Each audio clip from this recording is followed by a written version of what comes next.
Okay, so we're going to pick up today on something that I mentioned in the last message. Kind of go a little further into it and just um, speak on what this actually means, where it's coming from. Um, we've been taught to be afraid or skeptical of certain things. Um, but your ruler, or your general, or your high priest, has told us of the fact that those who believe in him, or those who believe the message in the first place, will pick up serpents, and the serpent will not harm them. Now, this serpent could be a curse, because the fact that when we get something, what we usually do, we usually allow the ego to get in, and the ego usually leads us off course. That's what usually happens when we do certain things, the ego. But the serpent, Yahshua says that we should pick up serpents, and when we pick up serpents, it's not going to harm us. So that's not one of the things that we have to really worry about if we believe. Now, what are some things that's going to happen if we believe? What state of mind are we going to be in if we believe? Because if we believe, then there are certain things that we're going to be doing, and there are certain things that we're not going to do. Now, if you believe the message, then we're going to do what the message says. That's what someone would do if they believe. If I tell you something, and you believe that thing, and it's an instruction that you would do, then there are one or two things that is going to happen. Either you're going to believe it, and you don't have the willpower to do that thing, or you don't really want to do it, or we're going to believe, and because we believe and we have a zeal for that thing and we want to do that thing, we're going to that thing is going to get done. We're going to go ahead and do that thing. So here now, the serpent is a symbol of knowledge. It's a symbol of knowledge. It's a symbol of wisdom. These are the things that it's all about. It's talking about something that will give you an understanding of how things work. But because we have the ego that has come to a place that the ego is out of control, we will usually cause ourselves to be harmed by the knowledge, the wisdom, because wisdom doesn't mean that you're righteous. Okay? It doesn't mean that. It means that you have an understanding of how to do things. Okay? So because we have knowledge of certain things and we have wisdom, which is going to come down to the knowledge of serpent,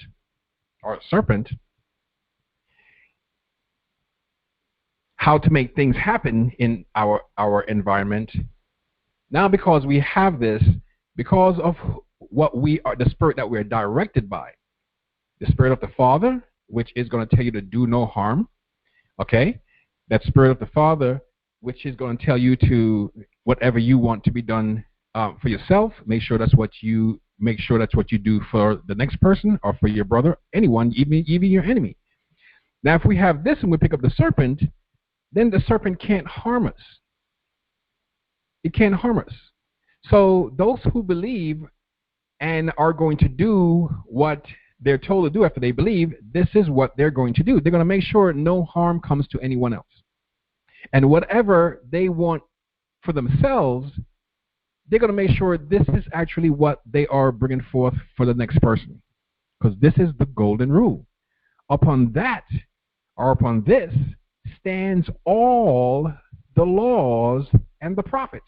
In other words, the laws and the prophets that was brought forth, none of that is outside of that simple ideal right there.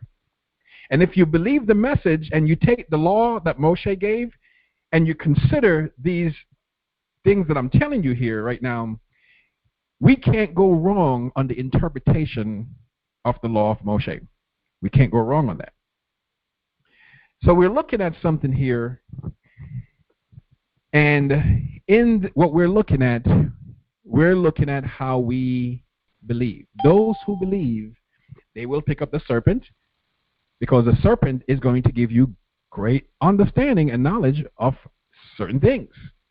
Now, when we get that, because the ego that's in us, we usually want to use that to somehow project ourselves above our brothers. This is what the serpent did, or this is what the dishonest manager did with that same wisdom that was corrupted. Okay? This great splendor that all of a sudden got messed up. This is what it did. It said, I'm going to raise my throne above the stars. These are you and I. And it was successful in doing that.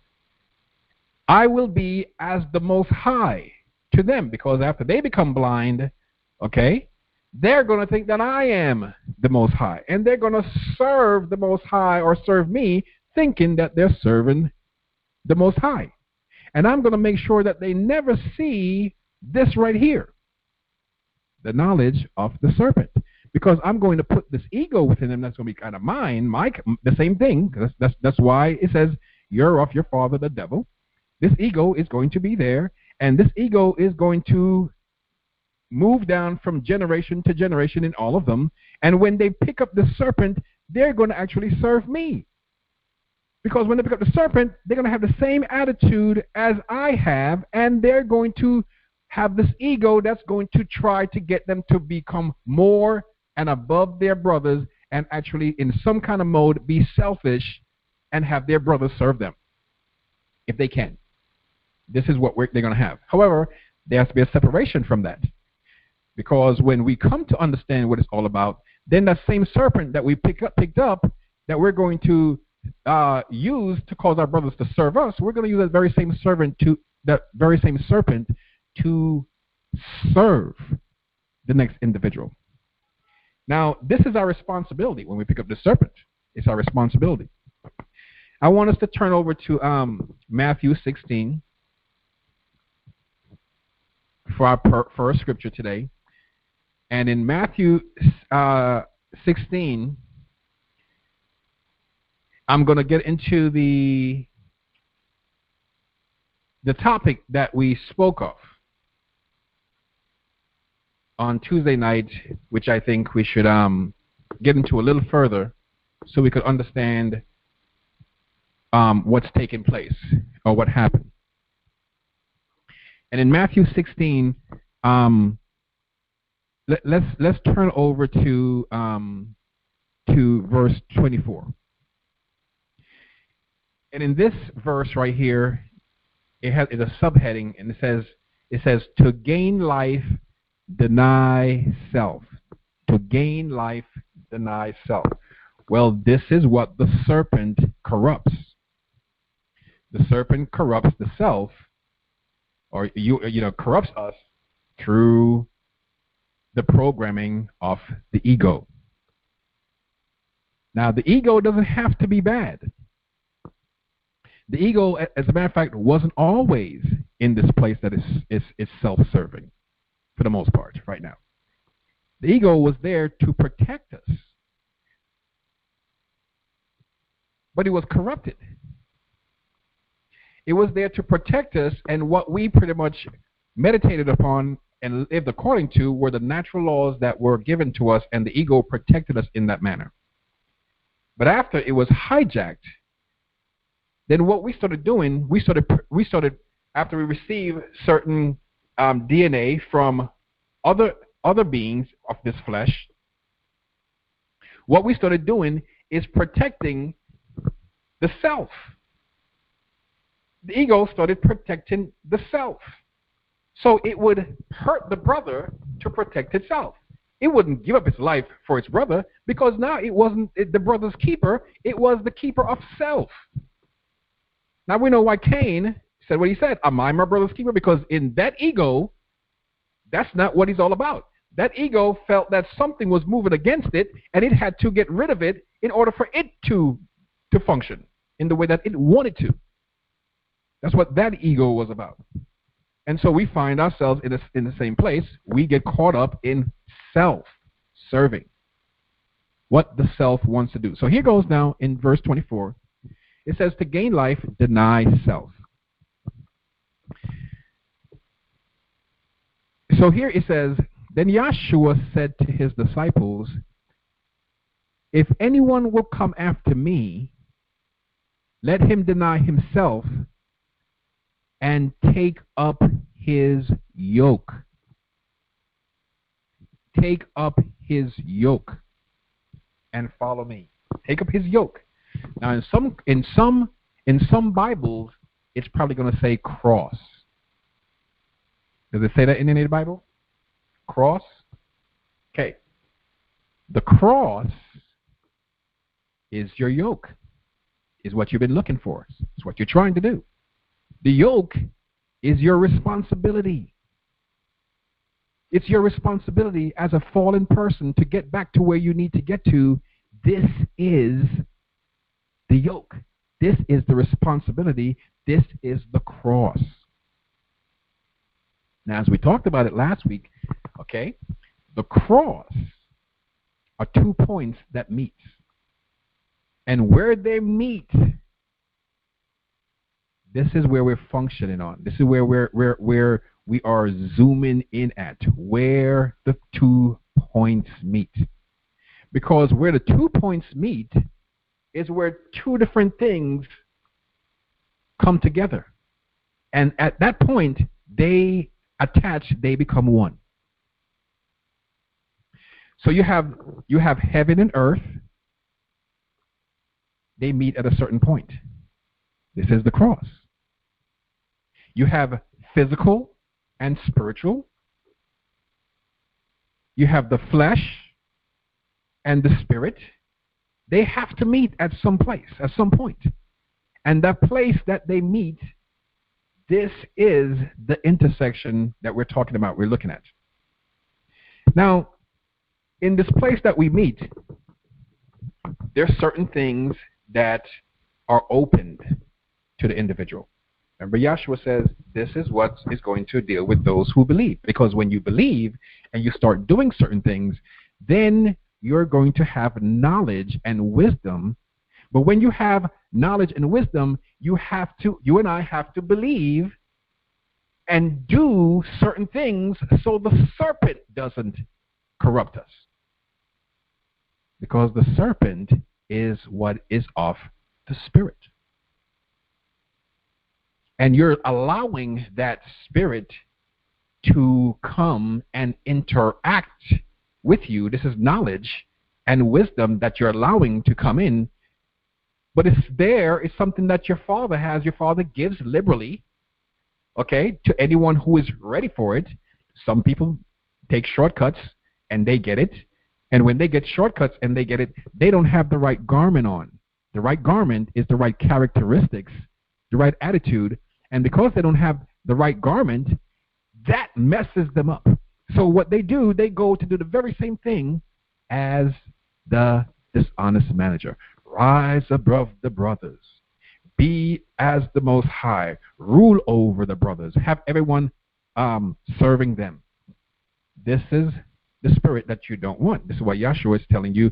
Also, he's telling you that the Gentiles exercise that kind of rule. Not that that kind of rule doesn't have its place, because it does. But when you are awake and you come to a certain point, you have no need to fall under that. because you're freely giving yourself anyway. Now, the individual who is stubborn, and now we know why Moshe gave that law, because it's the very same spirit that gave that law that told Yeshua that Yeshua brought forth to the apostles to tell the apostles that they are free and they shouldn't subject their brothers unto them. The very same spirit. But the spirit that did it with Moshe did it based upon what those people needed. Yahweh meets everybody where they are. And if Yahweh meets us and we have a whole bunch of wild attitudes in us, he doesn't drive it out all at once. He slowly but surely drives it out. Source slowly but surely moves those things out.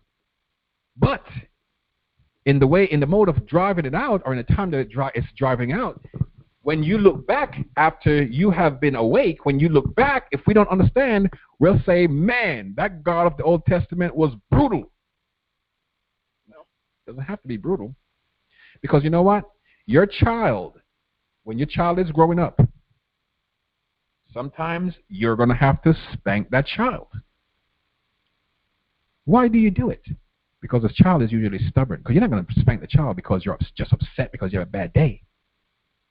No, you're going to spank that child because that child is consistently doing something else than what you are saying to do. So you raise the intensity, and when the word is not heard, you may come again with a little more intensity, and when that is not heard, you may come to the point that, you give the child a spanking because that's what you're going to do. That's exactly what your father says. He says, I will do this, and if you don't listen to heed my voice then I'll come with this here. And if you don't heed my voice still, then I'll come with more. And if you don't heed my voice then yet more. But this is written in the mode that you and I are thinking that there is a God that's doing it, beating us up. But really, it's our own disobedience that's creating this, because the laws are set. And based upon what you and I are doing, we are causing a force to move in a manner that's going to attempt to correct us. Just like you try to correct your children. So here we go. The person who is stubborn, and now we understand why the donkey that you shouldn't redeem that one, you should break that one's neck in the law of Moshe. Well, the donkey is a symbol of stubbornness. And when you break its neck, it's no longer stiff-necked. The neck is moving to and fro. But notice what else happens to the donkey. The donkey dies. Now, it's brutal when you think of it like that, but Moshe is a symbol. Moshe set up symbols. And when you deal with a child or a people, and you deal with them in a certain manner in which they are no longer stiff-necked, you have broken that neck so that neck could turn to the way that it would have light coming to it, and it would actually be flexible enough to actually move in the right way. Of course, that also means that the old way dies. The old way dies. But breaking a donkey's neck is not helping us. A literal donkey, that's not going to help us. But we got to understand what this is all about. So in this is part of us taking up that yoke. Because part of taking up that yoke is to make sure that we break the donkey's neck also. But if we know now that we don't go and grab a donkey and break the neck, or that we don't have to beat folks up to get certain things done, because there's a force. Vengeance is this force already that folks cause to come upon them. And so you're going to do whatever you can to bring forth certain knowledge to them based upon where they are, to help them to wake up, because now you have the knowledge or understanding of that which is of heaven. And as we are taught to pray, let your will be done in the earth as it is in heaven. If you know this, then What we're doing is to bring that which we have in heaven, bring it to earth. How do you do it? You could only bring it to yourself first. And then from you, yourself, you could speak it. You could act that mode so others could see you do this. Okay? And folks will see a difference around you because of what you're doing. So heaven has met earth, and then something is happening. This is your responsibility. This is your yoke. This is your yoke. We're all enslaved to this when we wake up. We're all enslaved once we start receiving knowledge about what is really happening, who you really are. Now you know we can't go the old way that was happening. There's something else that has to take place here. Okay. So we go a little further here. So he says, pick up your yoke and follow me. So our responsibility is to pick up that yoke. That's our responsibility, and do as this individual is showing. That's following him. He says, for whoever will save his life will lose it. That is what I want.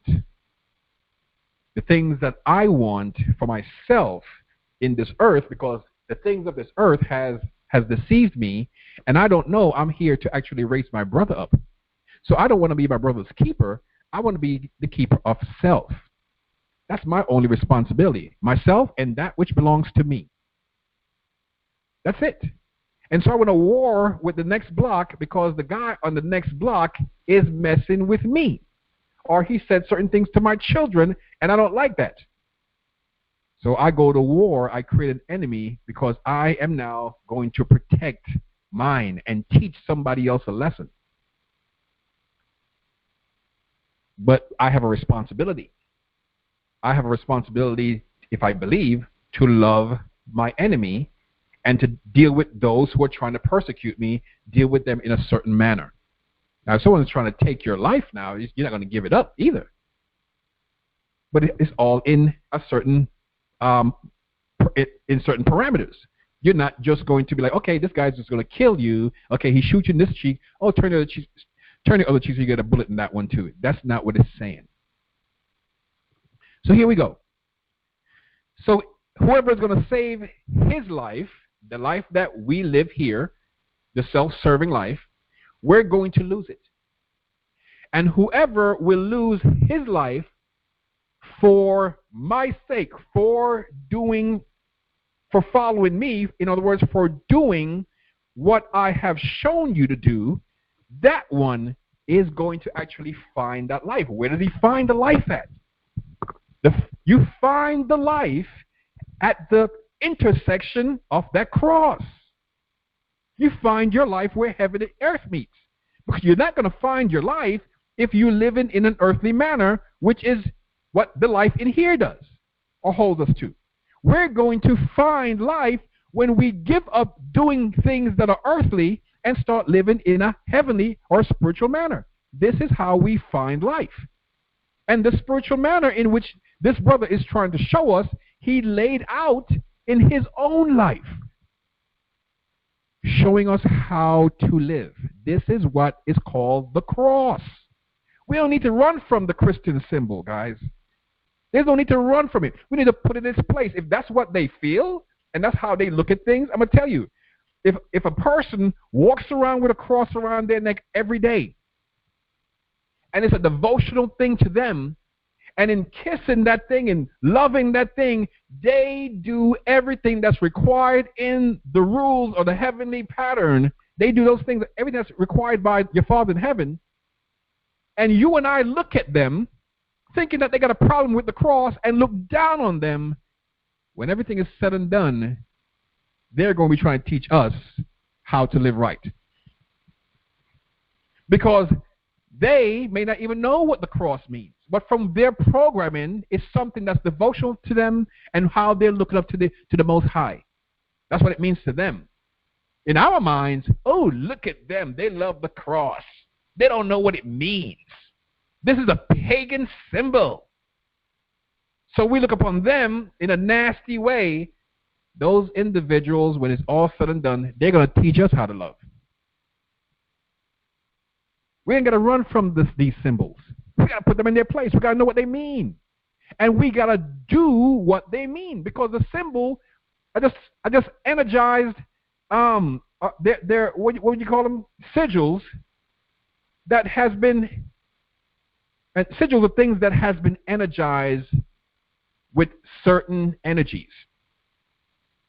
Certain spiritual properties has been put to those things.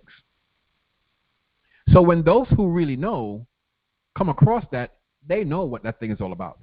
Those who don't know move about every day and they never take notice of it. Never take notice of it.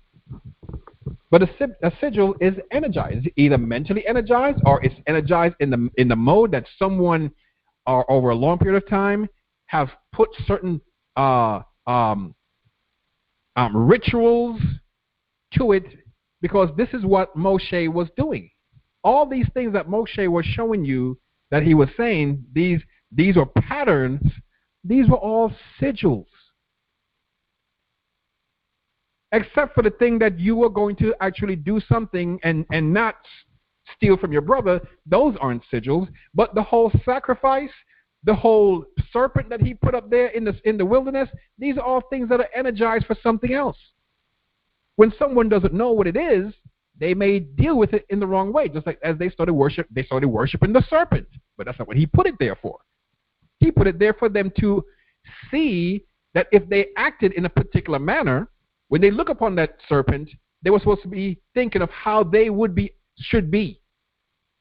And if they did those things, the plagues that was messing with in their lives, which they caused, would be removed because they simply corrected their ways. But after generations of going on, people forgot what it was about. And they started worshiping it, thinking they're serving that thing. They lost contact with what they should be doing. And that's what people do a lot of times. But we're talking about where you're going to meet. Because when you find your life, this is actually where you meet. You meet it at a door, a gateway. Where these two intersect is a gateway. Is a gateway for heaven to interact with the earth, and for that which is in the earth to interact with that which is heaven. It's an opportunity for flesh to join into the forces of heaven, and for heaven to join into the forces of earth. It's a gateway. A gateway. In verse 26, it says, "For what has a man profited if he gains the whole world, the earthly things, and loses his own life after he gains all the earthly things? For what will a man give up in exchange for his life?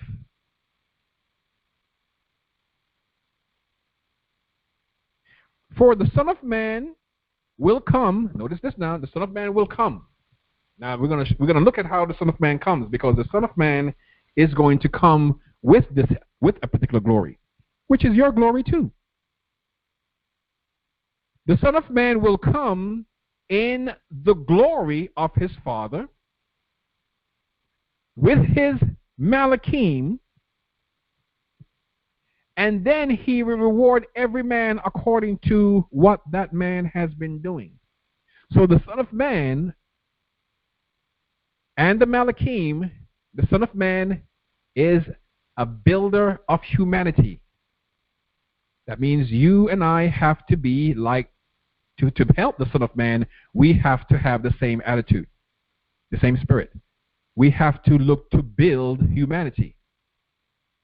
Now it says, and the Malachim, and his Malachim. What are the Malachim? They're ministering spirits. They are spirits that show you things. Where heaven and earth meets, you're going to have ministering spirits dealing with you, showing you according to where you are, because they're not going to show you beyond where you are. As Yahshua says, Give us our daily bread. You're not going to get more than your daily bread. But we have to start believing. This is something that we got to look at. So let's go over to Genesis. Let's go over to Genesis. Genesis 28. Genesis 28. In Genesis 28, we're going to look at something here. And let's start at verse 17. Verse 17. Verse 16. It says, then Jacob awoke from his sleep and said, surely Yahweh is in this place, and I didn't know it. Why is Yahweh in this place?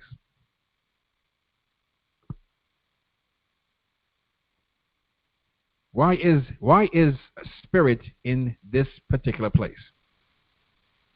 Now, if you go back to verse 11, let's look at verse 11. So he came to a certain place. They made sure a certain place, not just any place, a certain place, and stayed there all night because the sun had set. And he took one of the stones of that place and put it at his head. And he lay down in that place to sleep. Then he dreamed, and behold, a ladder resting on the earth, and it stopped reaching to heaven, and the Malachim of Yahweh was ascending and descending on it. It was the gateway. It was the gateway. This certain place was a gateway. Let's go back to verse 17 now. After he awoke.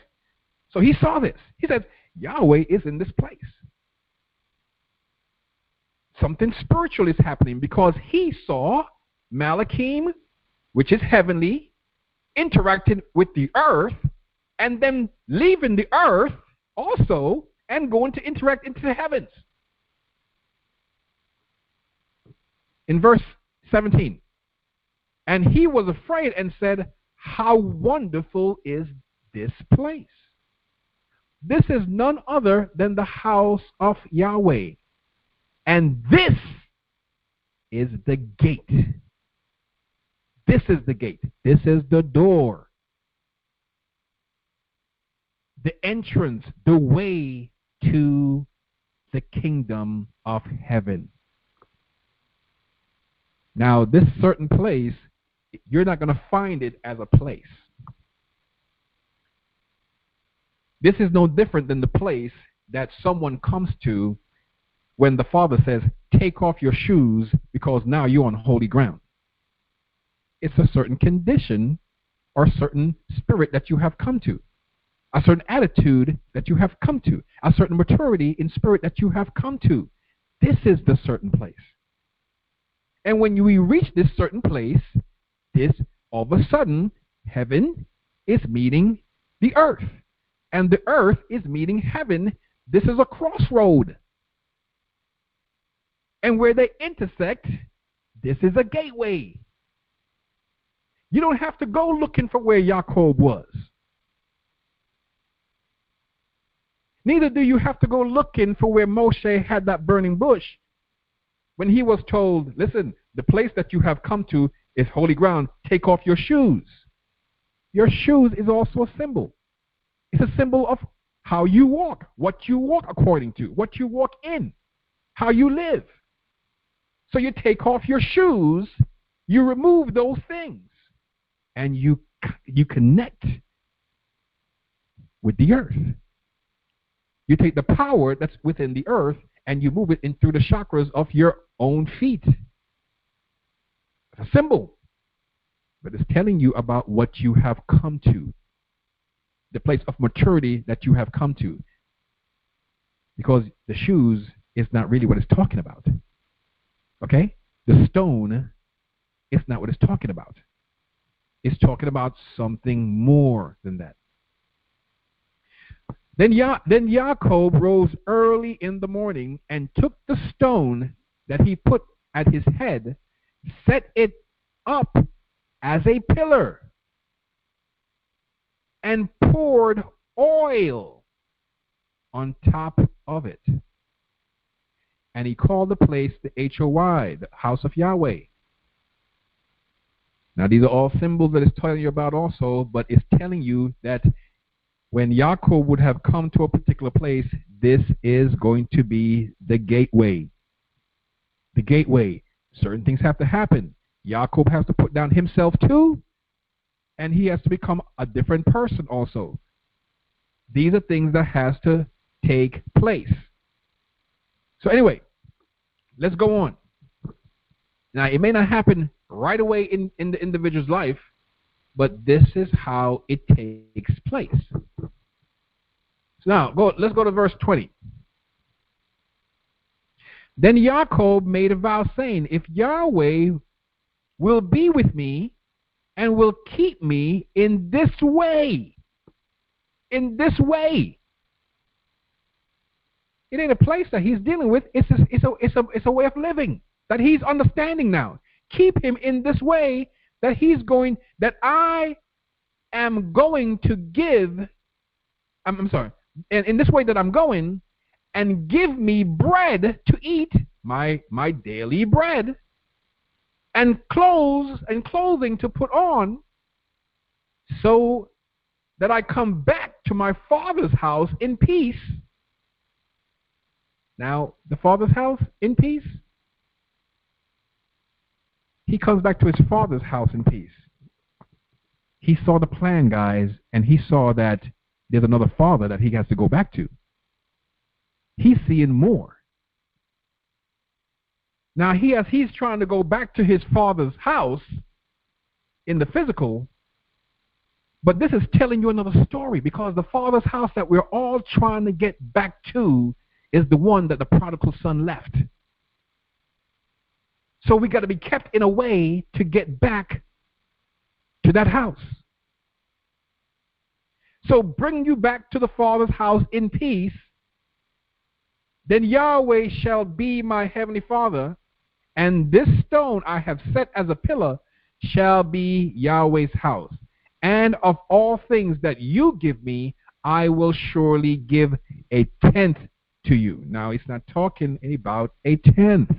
It's not talking about a tithe. Because what you owe is 100%. Remember, the dishonest manager took from us when he says, take back your acknowledgement of what you owe and give 80. Don't give the whole thing. So imagine if now we're going to give a tenth. That's really bad. We're going to give Yahweh a tenth of all that we have. All that he gives us, we give a tenth back. He doesn't need what we have in the first place. But what's going on when you come to the place that we are going to be seeking the Father and doing what the Father says, we have to also give 100%. We have to love the Father with all our heart, soul, and might. All means 100. All means all. So we're not going to give like a tenth. A tenth is all that we got. That's all we got. All we got is a tenth. So if I give a tenth, and all I got is a tenth, I'm giving 100 of what I got. All we got is a tenth. The Father didn't give us everything because we fell. He gave us a tenth. A tenth of what we all had is all we have now. So if I'm going to give him a tenth of all that he gave me, from the 100% that could be allotted to me, but he only gave me a tenth, when I give him a tenth, I'm giving him all that I have. All that he has given to me, I'm serving him with all of it. Because this is the gateway. This is what he's asking the Father to keep him in this way of living. Of course, the Father's going to work on his life now and bring him to where he needs to be brought to get back to his Father's house. When his father saw that he was doing certain things to get to him, He went out, the prodigal son, remember? He went out and he threw himself on his neck. On his neck. That's what is said in the parable of the dishonest man, not the dishonest man, the prodigal son. This is what we're talking about here. When he saw his son and met his son, this is where heaven and earth meets. We got to see these things in our scriptures because they're all over it. But if we're looking in the manner that we have been programmed in, we read over it, we don't see it, and we keep on going. But we have to give up our lives. The lives that we think we have, hating our brother, not disliking that one, all kind of stuff. No, we're all servants. We're all bringing them back. So we're doing. We're bringing them back. They don't know they have fallen. Something have kept them in that manner. Let's go to Yochanan 10. So here goes. Jacob is showing us right now that this place, this certain place that he has come to, he said, this is the gateway to the kingdom of heaven, he's saying. This is the gateway. This certain place. Moshe showed this place that you have come to is holy ground. You got to take off your shoes. It's a place, a certain place. But this place is not talking about a place on the physical earth. It's talking about a condition in the physical you that you have rose to, that you have allowed now that which is in heaven to interact with you. That's what Yahshua said, guys. Remember? He said, if you do what I'm telling you to do here, I will send you a comforter. What is the comforter? He said it's Yahweh's Holy Spirit. So if you do in the flesh these things, he's saying a spirit is going to come to you. Spirit, ministering Malachim, ministering angels. You ain't going to be afraid of that word either. When the Son of Man come with the Malachim are ministering spirits. I will send the Father's Holy Spirit. How do you think they're going to come to you? Through ministering spirits. Them going up and down on the ladder, if that's what you want to talk about, think about it as the up and down the ladder, but this is your DNA. This is the double helix. The stairs, heaven and earth. They're going to be changing your DNA so you could function in the manner that they could interact with you. Because if you pour that new wine in the old wineskin, it's going to rupture it. So they have to slowly get you to the point that they drive the wild beast out of you slowly but surely until you and I become pure. We're going to be stumbling still, just like Jacob did. But guess what? He said, if you keep me in this way, but your Father is going to keep you in that way. Stumbling, hitting your head, all kind of stuff, causing problems, because we're stubborn still, like the Canaanites. But he's going to keep us in the way and wash us. And going to cause us to see our own mistakes and what they bring so we could change. By man comes the fall into death. By man comes the resurrection to life. It's on us. Let's go to Yochanan 10, guys. Notice what it says here in Yochanan 10, or John 10. It says, the sheep follow their own shepherd. The sheep follow their own shepherd. Let's read verse 1. It says, truly, truly, I say to you, he who does not enter in through the door, the gateway, the door, the gateway, the door. We have to come to a certain place, a certain mode of living, a certain mode of thinking to come to the door. We can't get through the door if we don't come to it in the first place. So here goes. we have to deal with certain things and come to that door in a certain manner. So he's telling you, he who does not enter through the door into the sheepfold, but climbs in some other way. It's possible. Trust me, it's possible, but it's going to be a problematic situation. Remember, those who come into the marriage supper and they found some that did not have the right garment on. What happened? They were bound hand and foot and cast into utter darkness, where there was weeping and gnashing of teeth. Why? Because they got into the marriage supper, but they didn't have a marriage garment on. In other words, they didn't have the right attitude. They didn't have the right spirit. They dibbled and dabbled and turned over this and that and snuck in, not having the right attitude, not having the right spirit.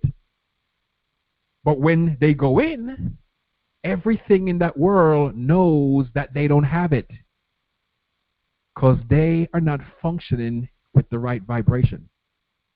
You can't hide there. In this physical world, I could cloak myself and smile at somebody, and in my heart I'm saying, I hate you, you SOB. And I could go over here and talk to this other one right there, and all I want to do is deceive him or her. But in my words, with my words, they'll never know it because I could cloak it. But you can't cloak when it comes to the heavenly world. Because when you get in there, you don't have the flesh. They see you as you are. They see the vibration of your heart. There's no hiding. The garment that you have on is who you really are. In this earth right here, I could go buy me a nice 3-piece suit. I could be the biggest thief in the Senate. And I could dress all nice and put perfumes on, whatever the case is, cologne, and go out there, and everybody's looking at me. Oh, he's looking nice. Oh, yeah. But if I get into that world that I'm telling you about right now, that 3-piece suit don't mean nothing. They see that individual as he is. If it's a warthog, they see a warthog. If it's a wildebeest, they see a wildebeest. If you all nice and have beautiful colors, they see beautiful colors. That's your garment. We can't hide there. In there, nothing that is hidden, that's not going to be revealed there. So here we go. When we step in there like that, they know that we snuck in. Because we don't have the right garment. We don't have the right attitude. We don't have the right spirit. That's something you can't put on and fake. If you're a crook, you're a crook. If you're hateful, you're hateful. If you're loving, you're loving. If you're compassionate, you're compassionate. If you're merciful, you're merciful. If you're forgiving, you're forgiving. Those are all spirits. Those are all clothing. But notice, you have to come through the door. There's a doorway. There's a gateway. So he says, anyone who comes in other than coming to this door, but climbs in some other way, notice, he is a thief and a robber. Well, a thief and a robber, they're not going to allow to stay there. This is a thief and a robber. This is negative energy. This is the wrong vibration for here. But he who enters through the door, notice what he is the shepherd of the sheep. Not only is the one who is teaching you a shepherd of the sheep, but he's telling you, because that's the same thing that you have to do, because the same spirit that is upon that individual, that has transmutated to that, it's going to transmutate to you, and you got to do the very same thing that that individual is doing. So you also will become a shepherd of the sheep if you're going in through that door. Now, he's going to lead the way to the door. And he's going to go in, and he's going to direct you so you go in too, but you're doing the same thing that he does. That's the job you have. The Son of Man is a builder of mankind. And he comes with his holy Malachim, the ministering spirit. What do you think they're going to minister to you about? For you to become a son of man. For you to be a builder of humanity. So you will become a shepherd. And you also lead the sheep just like he did. Those who will listen to you, that is. Because not everybody's going to do it. Because some people hear other voices. Now he says right here in verse 3. The doorkeeper opens to him, and the sheep hears his voice. The truth. The spirit of truth. That is the voice, the spirit of truth. That does not speak on its own, but whatever it gets from the Supreme Father, this is what it's bringing forth. It's not going to taint it and bring its own. It's going to bring what it gets from the Supreme Source. He calls his own sheep by name, by your characteristics, by your energy, by your vibration. It's not Steve. It's not Hugh. It's not Harry. No, that is the name that you've been given by man. Your real name is your vibration. It's your characteristics. That's your real name. So, kind, you're called by kind. You're called by what you are. To the gate, to get in. Call them by name to come in. You're loving, kind, compassionate, merciful, patient, forgiving. These are names. Spirit that's with you or in you will hear this. You'll hear your name. And you'll answer to that and you'll move in. You'll be interacting with heaven at that point. That's what it's doing. That's what it's talking about. Called you by name. It's an interaction, getting your attention. But you and I have to be in a place, in a certain place. The doorkeeper opens to him, and the sheep hears his voice. He calls his own sheep by name, then leads them out. If you will lead me in this way, Father, back safely to my Father's house in peace, this is what happens. Lead them out of the darkness that they're in. Lead them out of whatever they're in into the sheepfold. Now, when he has brought out his own sheep, he goes before them, leading them, and the sheep follows him, for they hear his voice, which is the Spirit of the Father, the Spirit of truth, which is the Spirit that is given by the ministering spirits. That's how they come to you. But they will not follow a stranger. They won't follow that guy that's going to sneak in, the thief and the robber. They're going to follow him. They're not going to follow him by let him do some hocus pocus to get you past that door or to get you in through, because he can't get past the door, so he has to go in somewhere else. He's climbing through a window. He done threw a big spot in the roof, took out tiles and tried to come down, but he won't be in there for long because they're going to spot him. So we're not listening to that guy because that guy is a stranger. He's a thief. He's a robber. We don't vibe there. We vibe with kindness. We vibe with love. We're not stealing from anyone. We're not robbing anybody. But they will not follow a stranger. Rather, they will flee from him, for they do not know the voice of the stranger. They only know the voice of the Spirit of truth. Yahshua spoke this parable to them, but they didn't understand what things he was trying to tell them. They didn't get it. Well, when I wouldn't get it either at a certain time. I wouldn't really get it. Even after I read it for a while, I didn't really get it. It had to come to me. And my eyes had to open to it. Then Yahshua said to them again, truly, truly, I say to you, notice, I am the door, or I represent the door. I represent the gateway into the kingdom of heaven. I represent that. What I do, what I show you, that is the gateway. That's how you get to get heaven and earth to meet. This is your cross. This is where it's all happening at. This is your responsibility.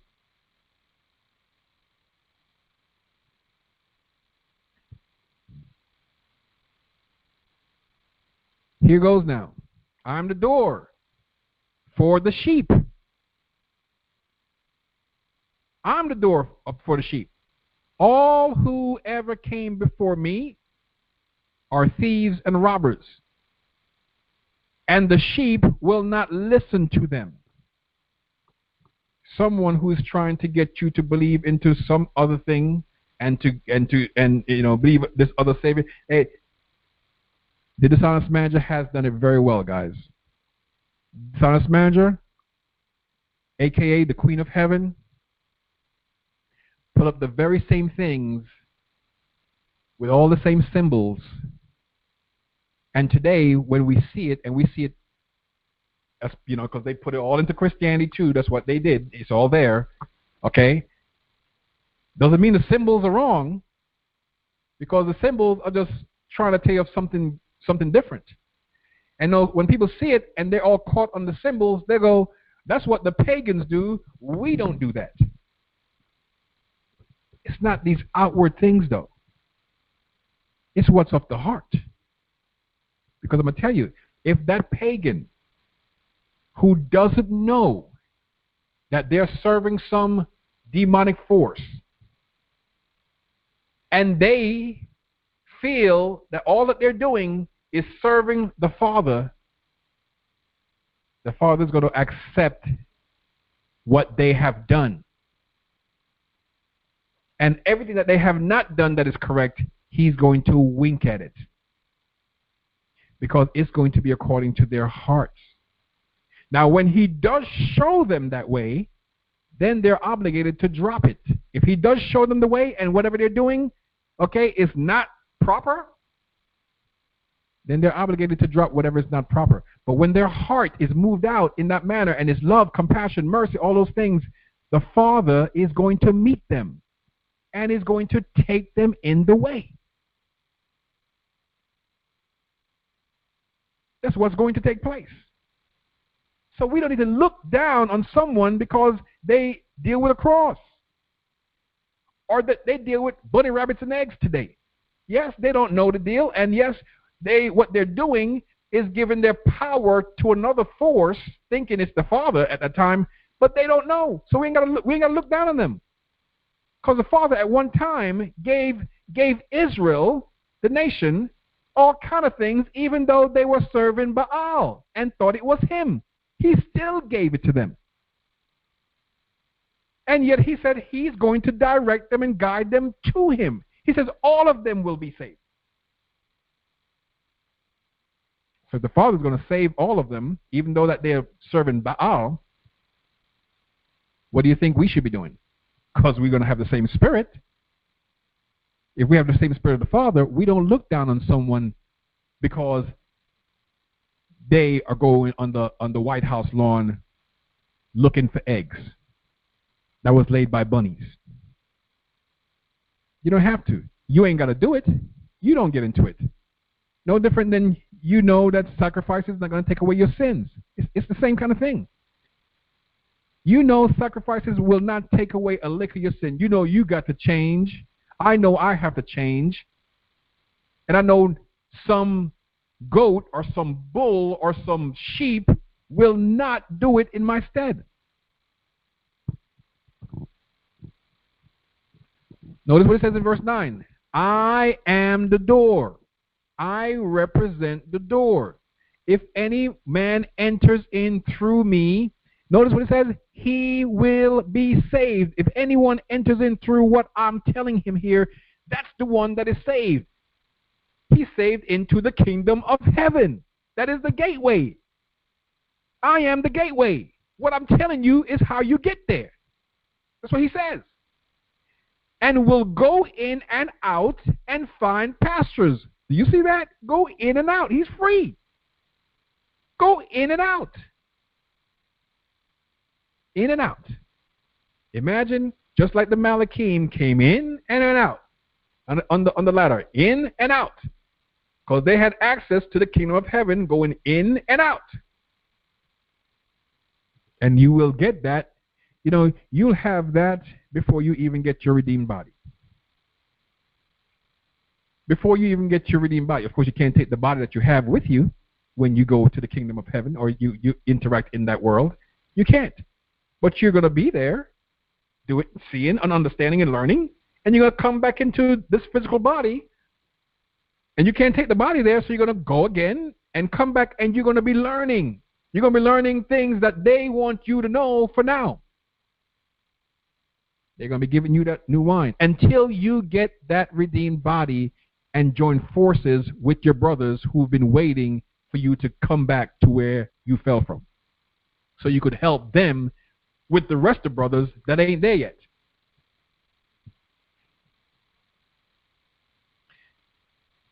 In verse 10, the thief comes only to steal, to kill, and to destroy. The thief don't want you to find the door. The thief wants you to go in some other way, and so you get stuck. Because what you get stuck in is darkness. The same place that you think you are getting away from. We get stuck in darkness because we go in some other way. There's only one way to go in. I have come that they might have life, and that they may have more, or life more abundantly.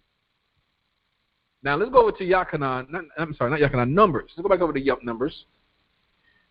Numbers 15. Numbers 15. This is what Moshe was trying to tell us here. Numbers 15. Okay, and this here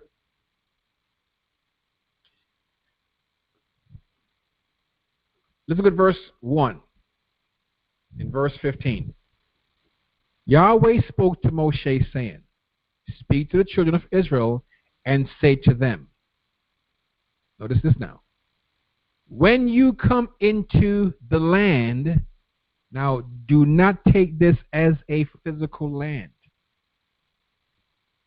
Because see, he's taken them somewhere, and what is actually being taken, when we find out what's really going on, the land that we're going to is what our influence is going to be all about. Our influence could be the influence of love, or our influence could be the influence of hate.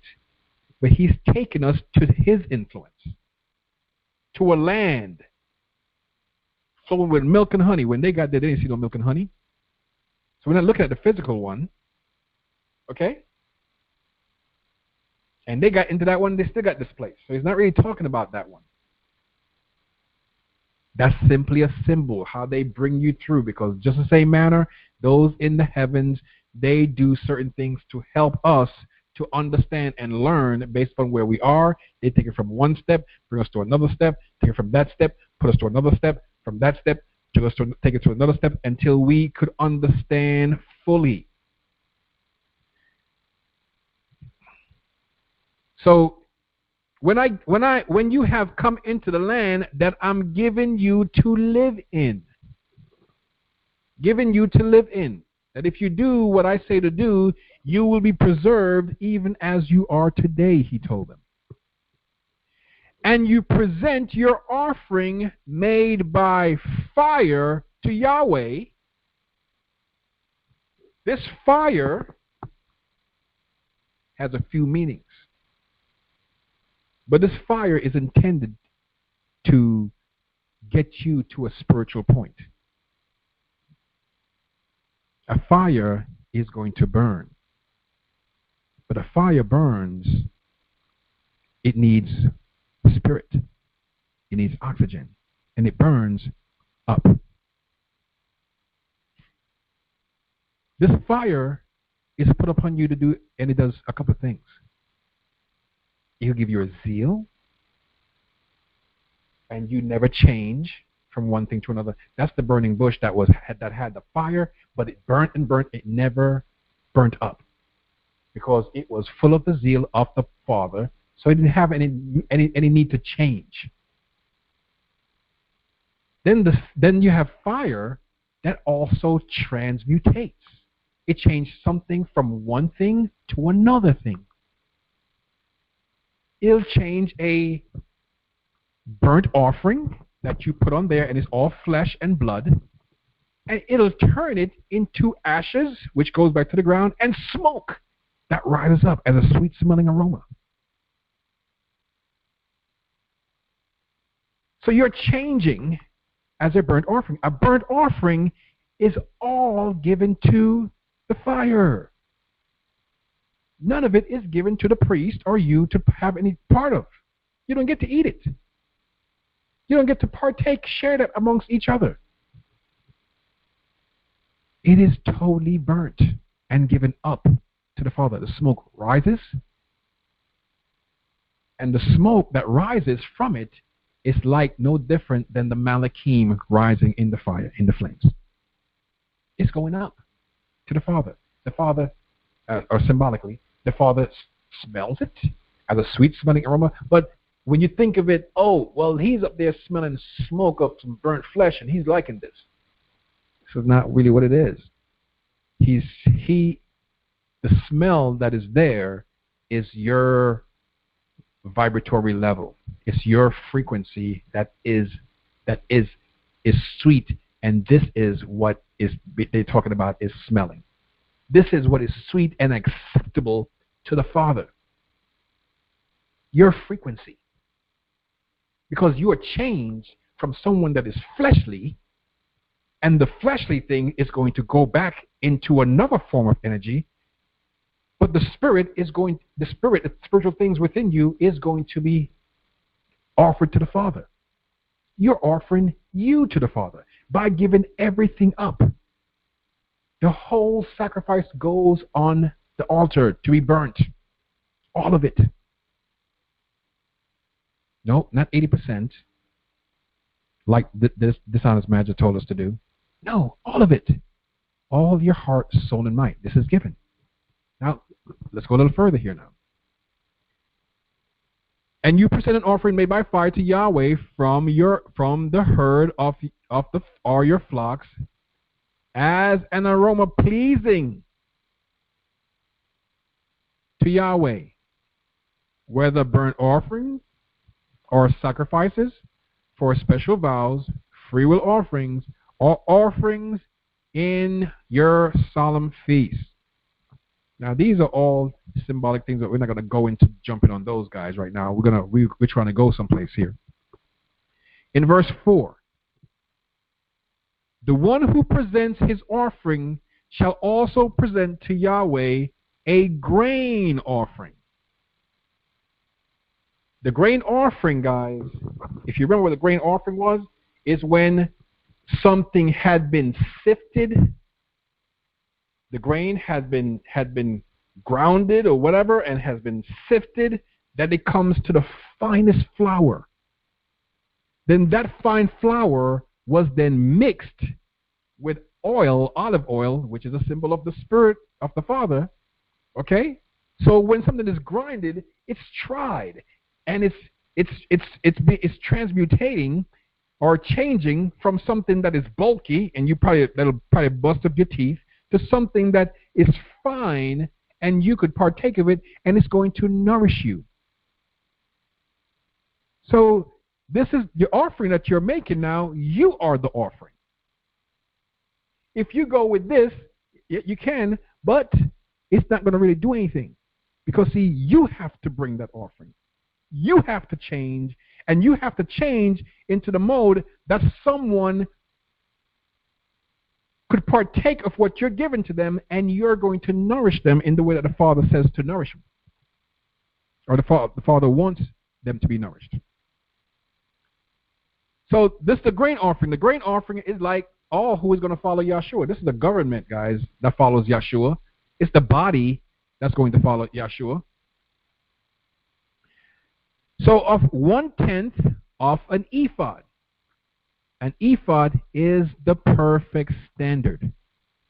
The perfect measure, the perfect standard. So this is what you and I are coming to. Of fine flour mixed with 1/4 of a hin of oil. This word fourth, this 1/4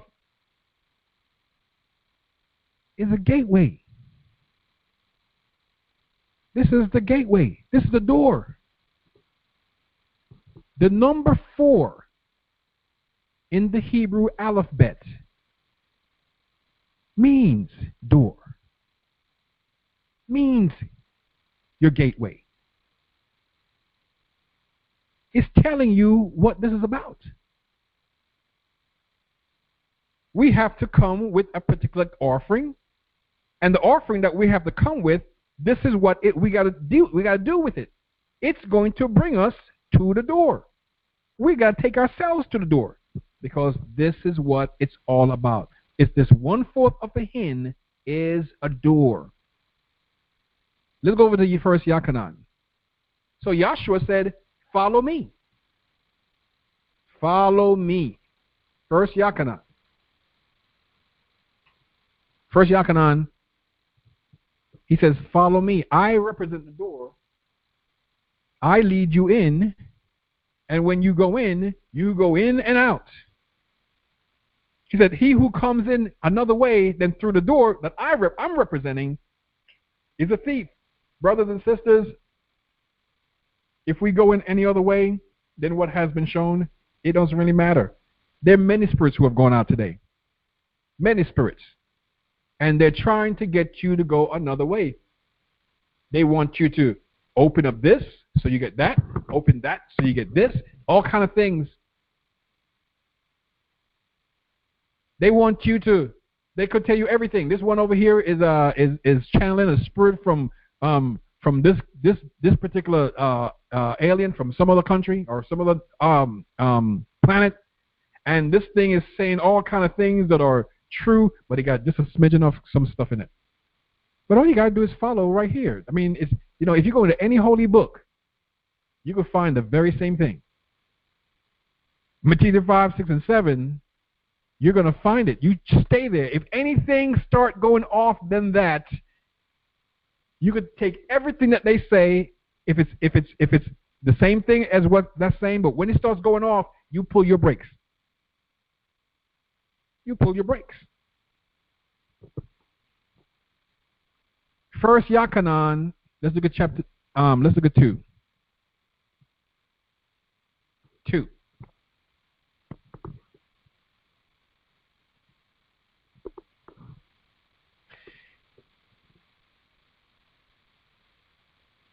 In verse 1.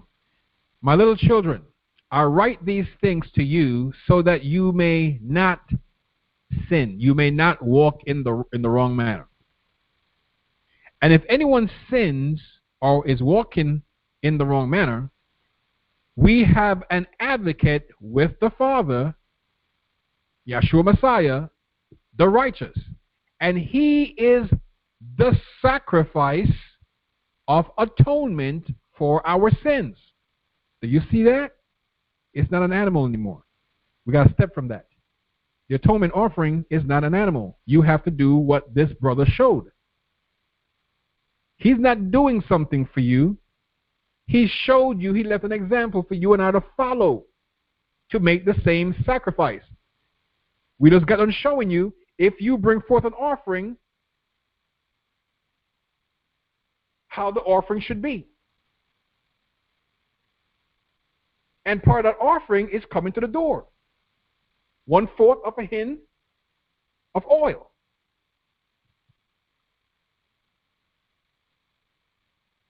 He's a sacrifice of atonement for our sins. And not only for ours, but also for the whole world.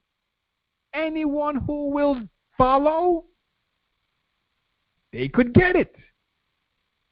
And those who get it right now and the rest of the world don't get it, that's okay, because they're going to be the ones who are going to get the rest of the world at some other point, okay, in another age, to also do it by the same Spirit. So the same Spirit is going to deal with the whole world. The same Spirit.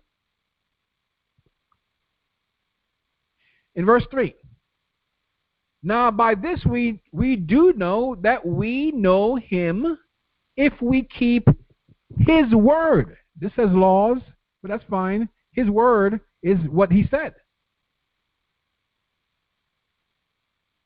He who says, I know him, but does not keep his word is a liar. And the Spirit of truth is not there. The Spirit of truth didn't get to that individual, because that's actually what meets you at the door. The Spirit of truth. That's actually what comes and interacts with the individual through the ministering spirits. Heaven and earth going up and down, interacting with each other. But whoever keeps his word, in him truly is the love of Yahweh perfected. Yahweh is love. Yahweh is love. So Yahweh is in him through that very same Spirit that is sent. By this we know that we are in him. We are part of that body. He is the head of Messiah. We're the body of Messiah. Well, for now, in this earth or this sphere or this mission, because he was the one that was chosen to lead the mission in here. And we all agreed with it, and we all did it. So we have to be in that body now. That's the general. We're the soldiers. And that's who we agree that's going to be the general. Hey, so we're going to follow that.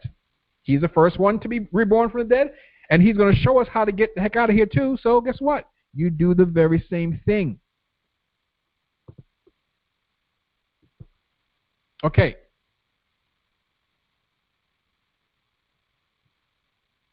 In 6, he who says he abides in him, notice what it says, guys, right here.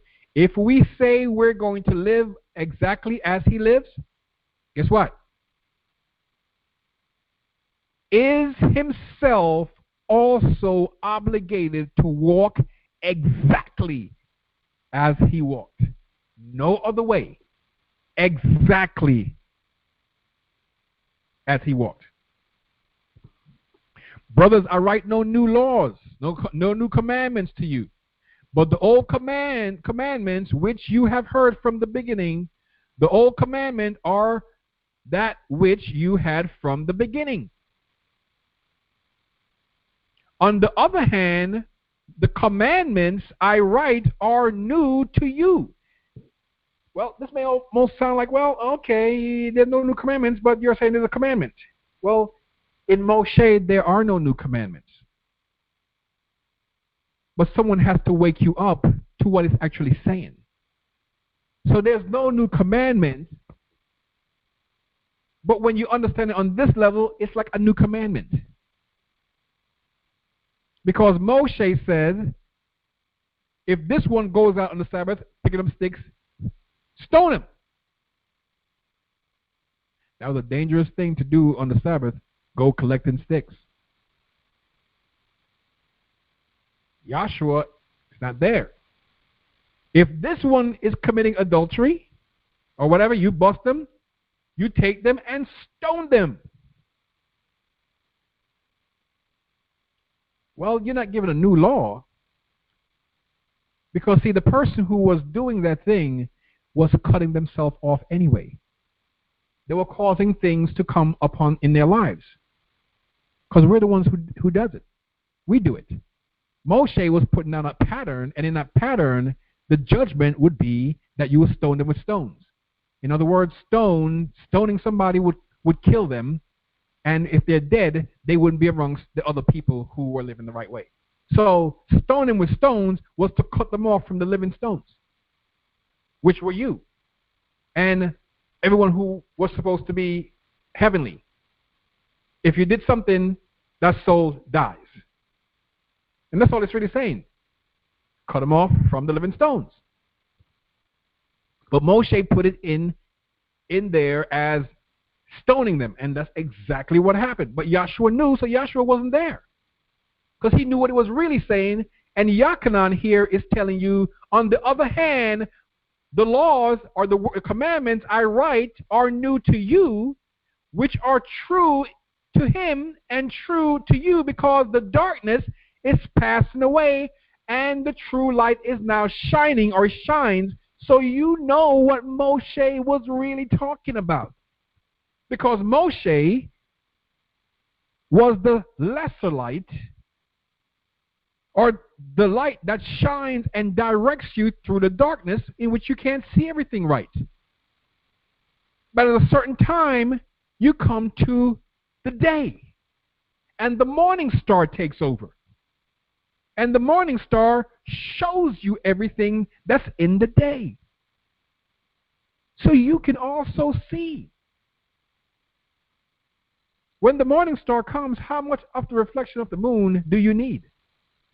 Because you're no longer in darkness. You can see now. You can see what Moshe was talking about. And you could put Moshe in the place that Moshe needs to be, because now you see it.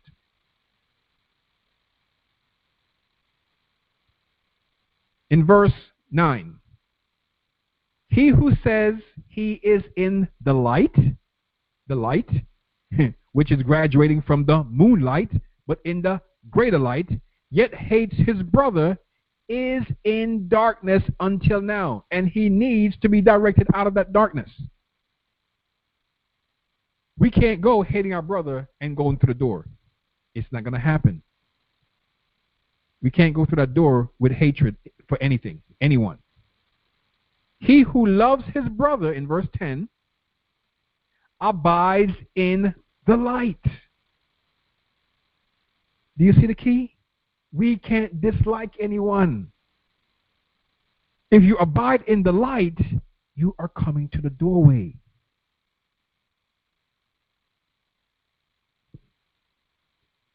And there is no occasion for stumble in that person. Now see, if you're in the moonlight, you can still stumble. But when you come to the day, there is no stumbling. To stone your sister because she has done this, if you don't know the truth about it, well, your father's going to wink. That's not what your father wants. But your father's going to wink because of your ignorance. Your ignorance is still considered darkness. When you wake up, you're not going to stone her. You're going to direct her with the spirit of truth. Because you know what? She's already condemning herself. If she listens to you, she will save herself.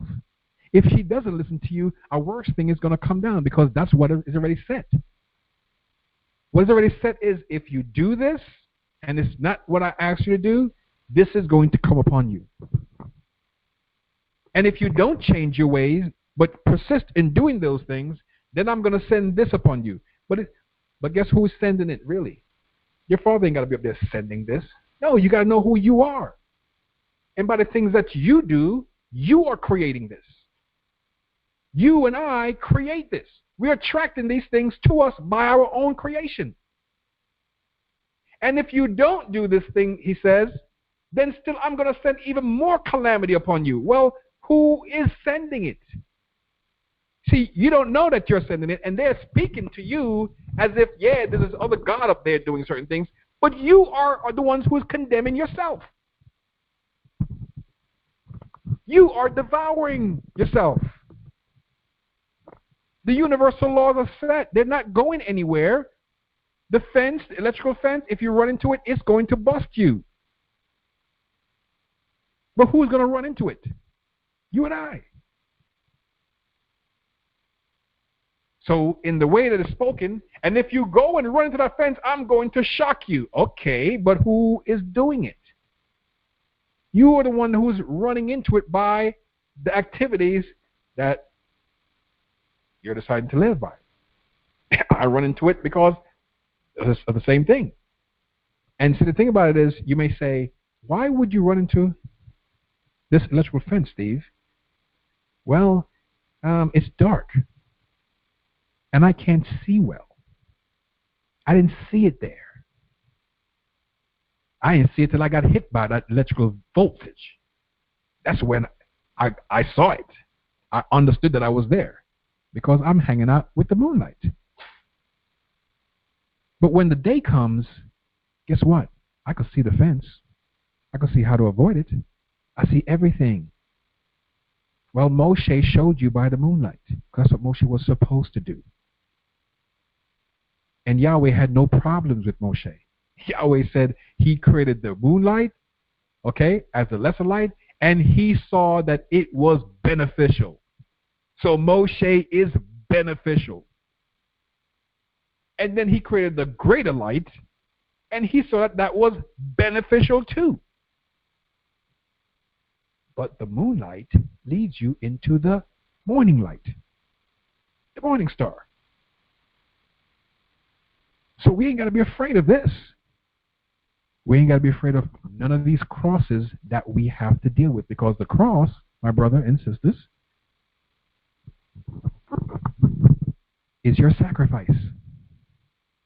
Your sacrifice is your responsibility.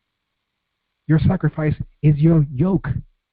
Is the yoke that's within you, and it's the saving power. Let's go to 1 Corinthians. This is going to be the last one. This is the saving power that you have. You and I have to do it. We have to change. 1 Corinthians 1. Okay, let's go to 1 Corinthians 1.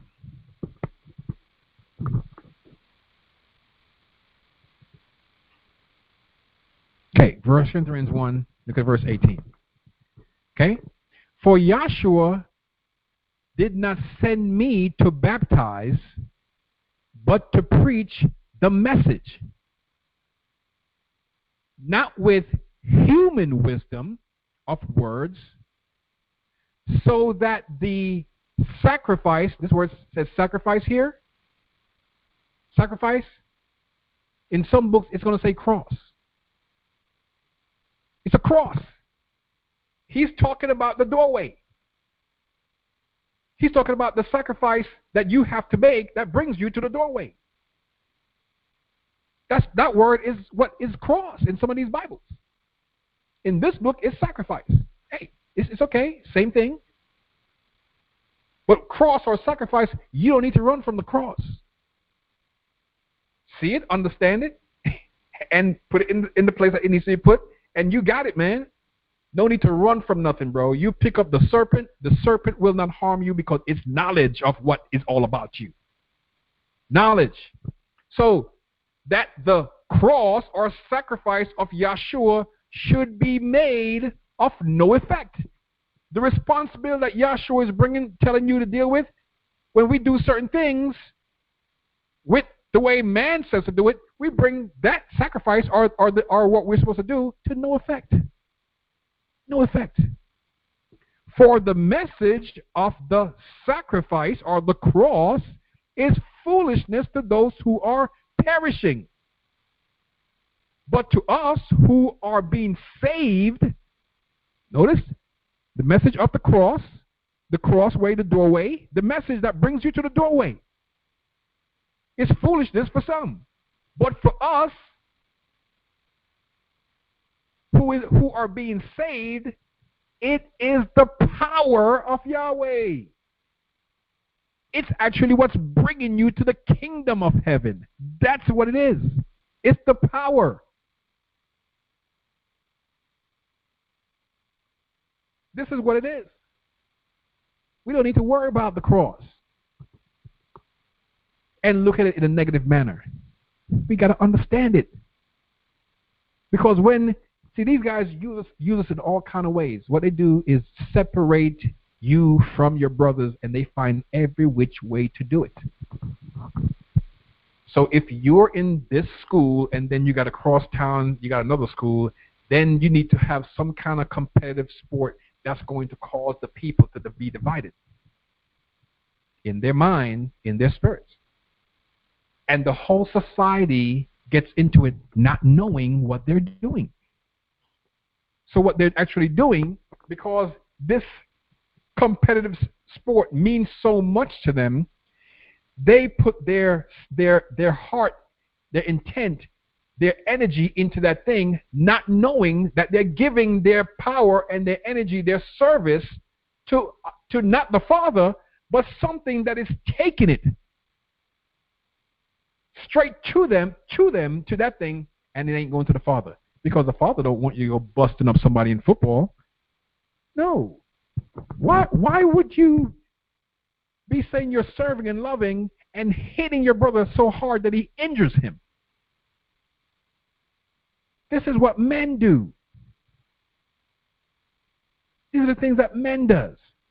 Why would you get into the sports? You're driving your car around this thing, and there is this track. There's all kind of smoke coming up from these things, messing up your lungs, and then you crash, and then you get out and you beat the guy that crashed you.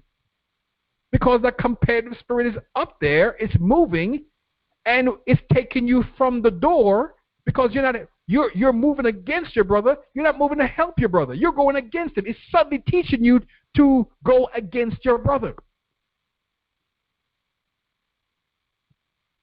Same thing in basketball.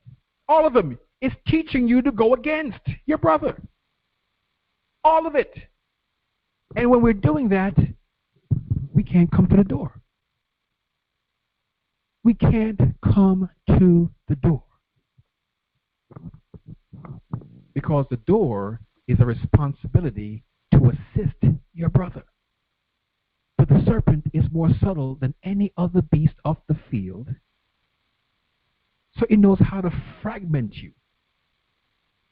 So you think you're going to live according to the pleasures, which is your life and my life, and we can't give that up. But that's exactly what we've been told to give up. We've been told to give up that which the dishonest manager got us hooked to, so we could see the daylight. Because as long as we're stuck in darkness, we can't see the light. That's all I have to say today.